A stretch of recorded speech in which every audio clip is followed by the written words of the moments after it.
आप सभी मित्रों को सादर प्रणाम, नमस्कार, सुप्रभात। उम्मीद है कि आप अपने परिवार सहित कुशल मंगल होंगे। माँ भगवती से प्रार्थना करते हैं कि आप सभी अपने परिवार सहित स्वस्थ रहें, मस्त रहें। मित्रों, आज आपके सामने हम एक छोटे से विचार को लेकर प्रस्तुत हैं, उपस्थित हैं। हम कहना चाहेंगे कि अपने आने वाली जनरेशन को कैसे आत्मनिर्भर बनाया जाए, उसे कैसे ये सिखाया जाए कि ज़िंदगी में कभी भी कोई भी विकट परिस्थिति आती है तो उससे हम कैसे निपटा जाए, उससे कैसे उभरें। इसके लिए कुछ ऐसे बिंदु हैं जिससे अपनी जनरेशन को अवगत कराना चाहिए, अपनी पीढ़ियों को अवगत कराना चाहिए। हाँ, मानते हैं कि अपनी जनरेशन को, अपनी पीढ़ी को अच्छे से प्यार किया जाए, लेकिन कहीं ऐसा ना हो कि हम उनको इतनी सुख सुविधाएं प्रदान कर दें ताकि वो अपने कर्तव्य पथ से विमुख हो जाएं, वो अपने कर्तव्य का निर्वहन न कर सकें, वो ये न जान पाएं कि आखिर हमें अपने जीवन में आगे बढ़ने के लिए, तरक्की करने के लिए, ऊंचाइयों को प्राप्त करने के लिए आखिर कैसे आत्मनिर्भर बनना है। आत्मनिर्भर बनाने के लिए अपनी जनरेशन को, अपनी पीढ़ी को मित्रों, थोड़ा सा अभावग्रस्त जीवन भी जीने की सलाह देनी चाहिए।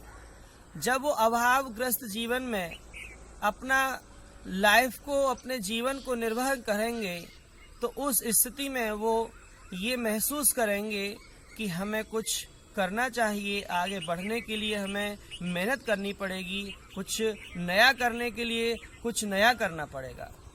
इसके लिए ज़रूरी है कि उनको थोड़ा सा अभाव में जिया जाए। इस परिप्रेक्ष्य में एक उदाहरण देकर हम समझाना चाहेंगे। बाज नाम का जो पक्षी होता है वो बहुत ऊंची उड़ान भरता है।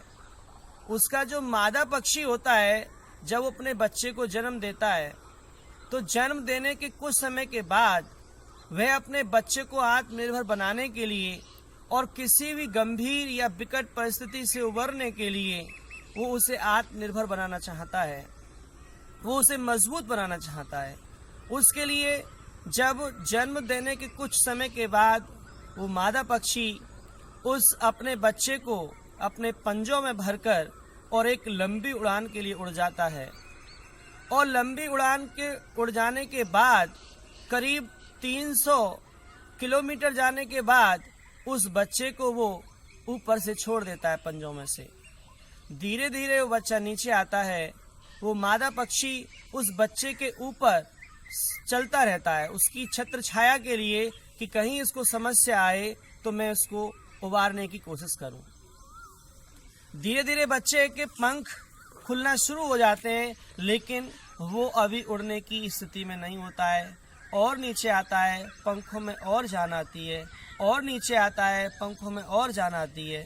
धीरे धीरे जब करीब जमीन से वो 300 से 400 मीटर दूर रह जाता है तो वो मादा पक्षी उसे अपने पंजों में समेट लेती है और फिर नीचे उतर आती है। इससे ये सिद्ध होता है कि वो मादा पक्षी अपने बच्चे को आत्मनिर्भर बनाने के लिए, मजबूत बनाने के लिए उसे 300 किलोमीटर की ऊंचाई से छोड़ देता है ताकि वो किसी भी विकट और गंभीर परिस्थिति में अपने आप को उभारने के लिए, कुछ आत्मनिर्भर बनने के लिए वो मजबूत हो सके और फिर अपने पंखों में समेट कर नीचे आ जाता है। इसी प्रकार दोस्तों, किसी अपने बच्चे को आत्मनिर्भर बनाने के लिए उसे थोड़ा सा अभावग्रस्त जीवन जिया जाए और उसे आत्मनिर्भर बनाने के लिए ऐसा करना चाहिए कि उसके ऊपर आपकी छत्र छाया पूरी रहे, लेकिन उसे ऐसा कुछ किया जाए ताकि वो कुछ करने में सक्षम हो, मजबूत बने। इसी के साथ सादर प्रणाम, धन्यवाद, नमस्कार।